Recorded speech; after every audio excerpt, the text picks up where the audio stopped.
Ladies and gentlemen, we're about Ladies and gentlemen, we're about to begin. Your attention, please.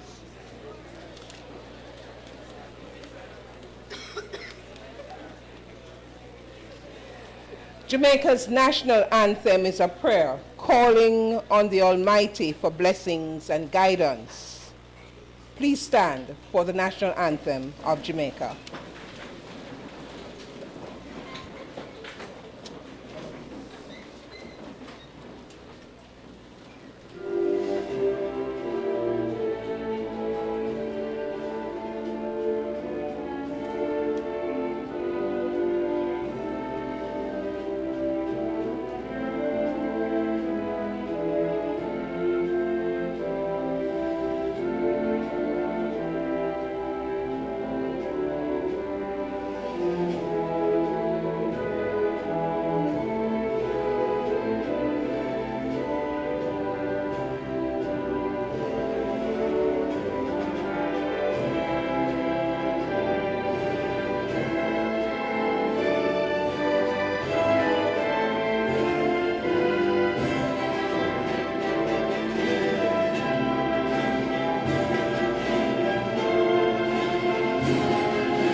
Please be seated.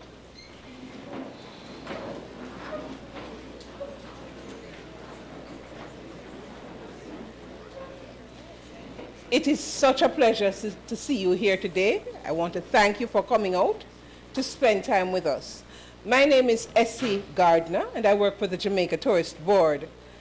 I'll be guiding you through this afternoon's program. You're all very important to the success of the tourist industry, and we are happy that you have chosen to spend this time with us. As I said, we're all necessary and important, but I want to take a few minutes out to recognize some persons. Our special guest, who will be introduced momentarily, but welcome, Mr. and Mrs. Bertram. We have the Director of Tourism, Paul Pennycook, Permanent Secretary, Jennifer Griffith, Senior Director in the Ministry of Tourism and Entertainment, David Dobson, Sandra Scott, Deputy Director of Tourism with responsibility for marketing, Professor Trevor Monroe, Executive Director of the National Integrity Action, there's another word, that's it, right? And of course we have Diana McIntyre Pike. I'm not sure which title to give you, but Community Tourism Guru is perhaps a good one. And I cannot not acknowledge our students and teachers, especially those from the Tourism Action Club. Welcome all.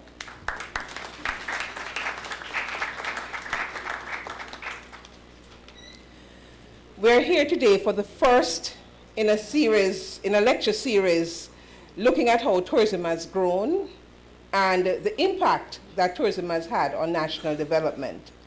The lecture series is part of the JTB's 60th anniversary celebrations, and that is the meat of the matter. But before we get to that meat, we will have the Director of Tourism set the stage for us. Paul Pennycook has been involved in tourism for over 30 years. He's worked in the public sector and in the private sector. One thing that keeps coming up when you talk about Paul Pennycook is that he is a marketing strategist and an innovator. It is no wonder then that this is his second stint as Director of Tourism. Please help me welcome Mr. Pennycook to deliver the formal welcome and to set the stage for the lecture.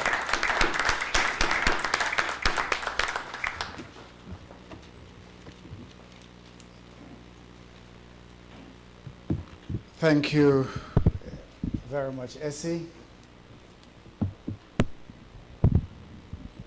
Wow, I don't know about these lights, huh? Mrs. Jennifer Griffith, Permanent Secretary in the Ministry of Tourism and Entertainment. Ms. Karen Barton, Director General of the Jamaica Library Service, and other members of the Library Service, other specially invited guests, industry partners, members of the media, teachers and students, especially those from our tourism action clubs, members of staff of the Jamaica Tourist Board, ladies and gentlemen, a very hearty welcome to you all. It is really good to see this many of you turning out for this, our inaugural lecture in the series that we're doing this year that we're celebrating our 60th anniversary of the Jamaica Tourist Board. I'm particularly pleased to see so many students present here this evening, because I believe that the information that will be shared with you today will establish the veracity of why we insist on placing so much attention on this sector of industry in Jamaica. We're actually in the middle of Tourism Awareness Week, which is being observed from September 27, which is last Sunday, to October 3. Each year, we use Tourism Awareness Week to bring focus to the value of tourism. The UNWTO, I should, I guess, explain based on the audience. The United Nations World Tourism Organization, the theme established for this year is 1 billion tourists, 1 billion opportunities. That theme highlights the fact that there are now over 1 billion international travelers each year. The more people travel, the more opportunities there are to impact people's lives and the communities within which they live. So for this Tourism Awareness Week, we have been highlighting the many linkages which tourism facilitates with the other sectors of the society. There are linkages in agriculture, entertainment and the creative services, manufacturing, and many more. A healthy tourist industry therefore poses great potential for other industries in the society. Tourism does provide many opportunities for Jamaicans in many areas. This year, 2015, marks the 60th anniversary of the Jamaica Tourist Board. When you consider how tourism has affected Jamaica, this is a milestone worth celebrating. As I'm sure Mr. Bertram will show later on, tourism has been good for Jamaica, and Jamaica is good for tourism. In our part of the world, there are very few public sector companies that get to the 60th anniversary, and even fewer still that have had such a positive impact on the economy. I'm privileged to have had a very firm foundation laid by the directors who preceded me. And we applaud the architects who determined the form and function of the Jamaica Tourist Board. So to mark this 60th anniversary, we have staged a number of activities both here and overseas. We began the anniversary with 2 church services, one in Kingston, the nation's capital, and one in Montego Bay, the tourism capital. This was not a ritual.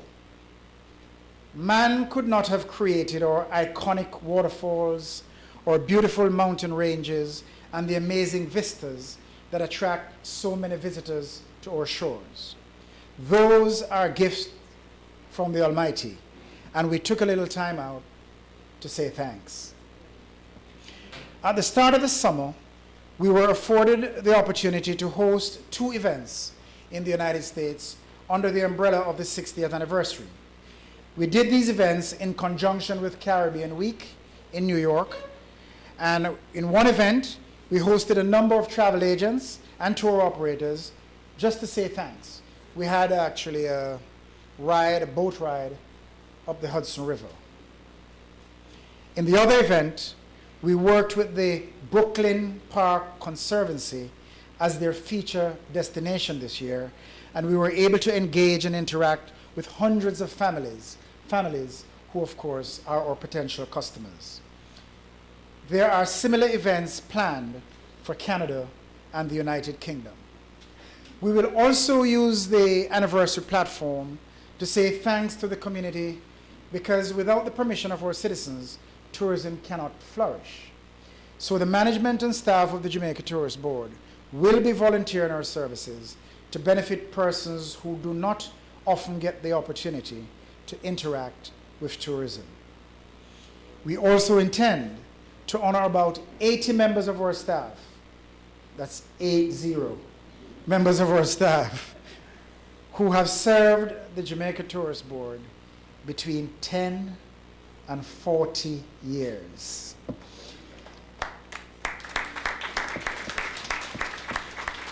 In today's very connected world, it is uncommon to have had such long-serving persons in one organization. It is extremely important that we help in the preparation of the next generation of tourism professionals. We're doing this in several ways. First, in collaboration with the Jamaica Library Service, we have a roving exhibition that has been making its way across the island. It is currently right here at the Kingston and St. Andrew Parish Library, and will be moving to Manchester next. In alignment with that exhibition, we have a lecture series which will highlight the role tourism has played in the development of our country. So today, we will hear the first in that series. And the lectures will also be taking place in Manchester, in Portland, and in Westmoreland. We may yet do one in Montego Bay, by the way, because the anniversary actually runs until March of 2016. So we may do something in the first quarter to add to this list. Jamaica is one of the most well-researched tourist destinations. Each year, groups of academics, students, and independent researchers come here to show or to see how we do things. And so, to encourage all you students to do your own research, I'm pleased to announce that today we're launching a poster competition for primary school students, an essay competition for secondary level students, and a treasure hunt for tertiary level students. In addition, there's an online Tourism Week quiz on our website. Information on all these contests can be found on the Tourism Awareness Week webpage at www.visitjamaica.com/WTD, World Tourism Day, WTD. Or contact your Tourism Action Club for the rules. The prizes are fantastic. Holidays at top resort hotels, passes to attractions, and of course, bragging rights. We are pleased to be celebrating our 60th anniversary within Tourism Awareness Week, and it's our pleasure to have you here today for this, our inaugural lecture in this series. Welcome.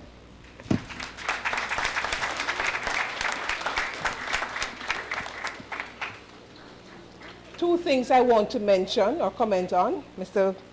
Pennycook spoke of prizes, and I want to tell you that we have two prizes that are on offer today. It simply means you have to listen and take note, because at a point we will be asking questions, and the first correct answer will win a prize. One prize is intended for adults, and one is intended for, I'm going to say, families. It's for 4 persons, so we anticipate that either you go with your colleagues, students, or with your family. But I'll tell you more about that. You also heard Mr. Pennycook speak about the many linkages tourism has with different sectors of the economy. One very visible link is that with entertainment. After all, we are part of the Ministry of Tourism and? Thank you. Andrew Comrie will represent that sector this afternoon. Now, Andrew Comrie is the concertmaster for the Jamaica Constabulary Force Band, having graduated from the Edna Manley College with a Bachelor in Music Performance. Today, he will perform a medley of Jamaican folk songs on saxophone. Please welcome Andrew Comrie.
Good afternoon, ladies and gentlemen. For those of you who have no idea, this instrument is called soprano saxophone. This one that I'm about to play is called the clarinet.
We all should know this one.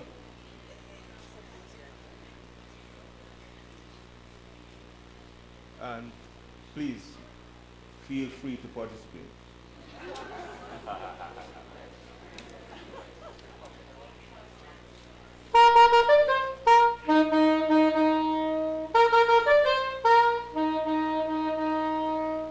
We all know it? Everybody ready? Everybody. Can the other members please join me? When I play Ilangoli, you say Ilangoli.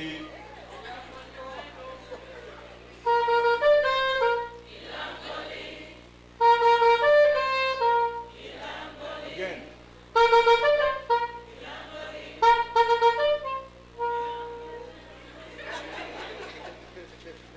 Is that good enough? That's good. Younger folks, could I hear you, please?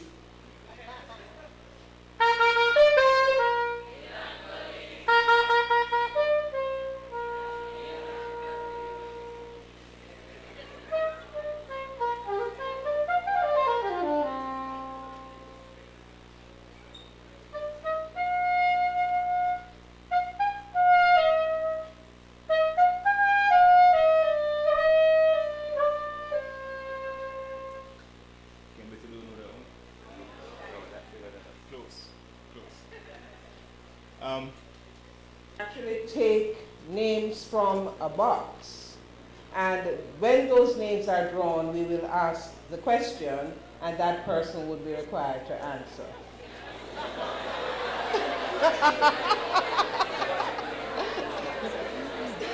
Okay, you don't want it that way. You want me to ask the question and then you'll put up your hand? Okay, we'll go that route.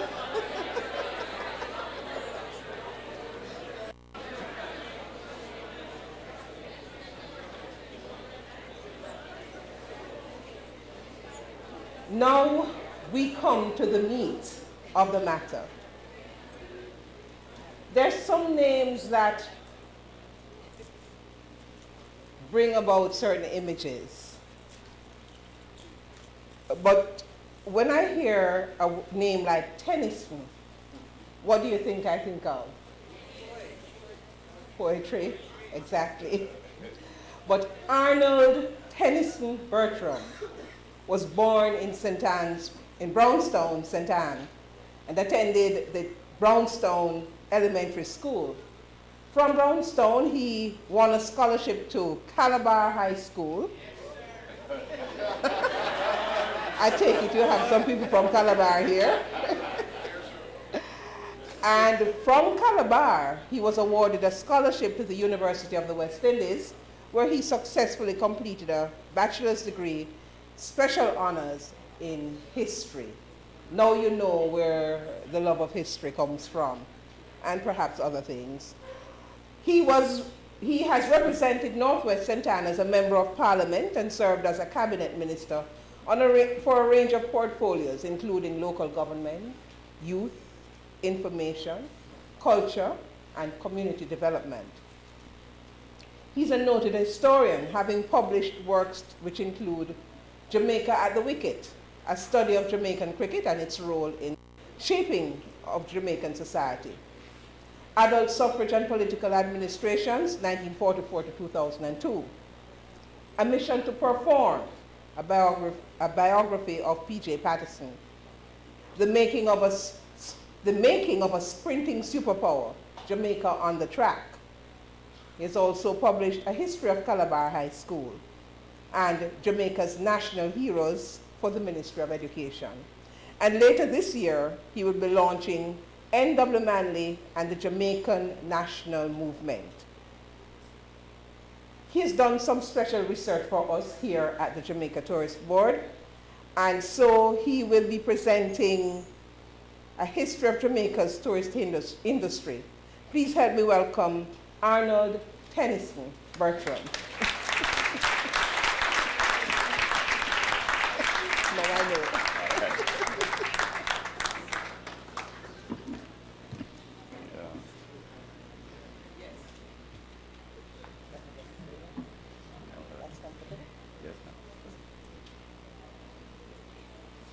Thank you very much for a kind introduction. Ladies and gentlemen, all, and I include very especially all the students that I see here this afternoon.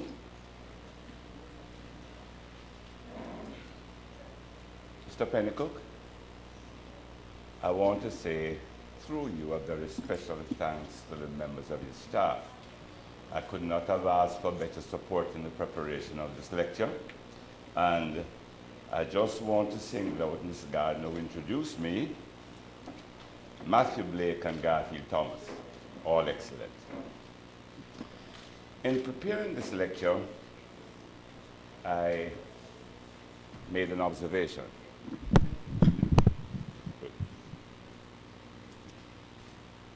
We spend a lot of time these days discussing how important it is to reform the economy, get the economy to grow, provide jobs. And it dawns on me that as a society, we don't spend enough time writing about this economy, researching this economy, studying this economy.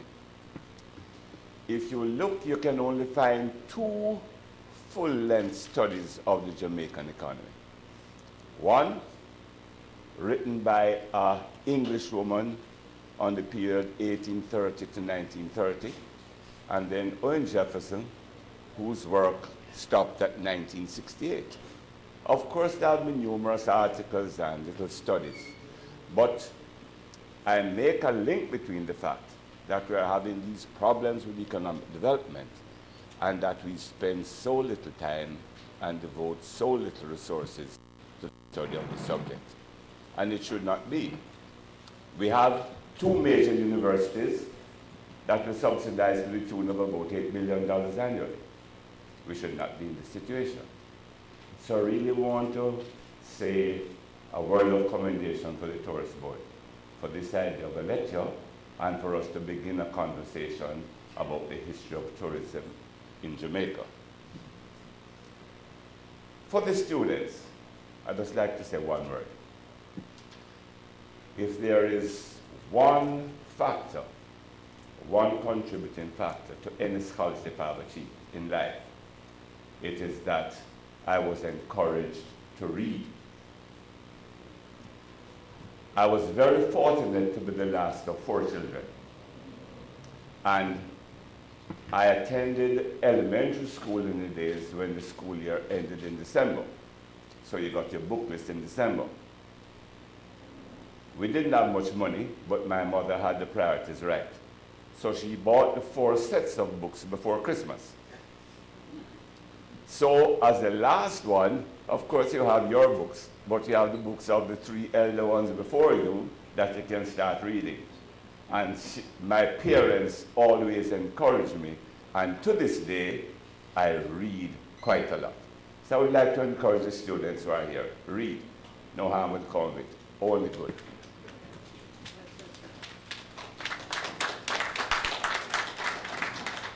Now let's get to work. Jamaica's development as a major tourist destination was hardly predictable.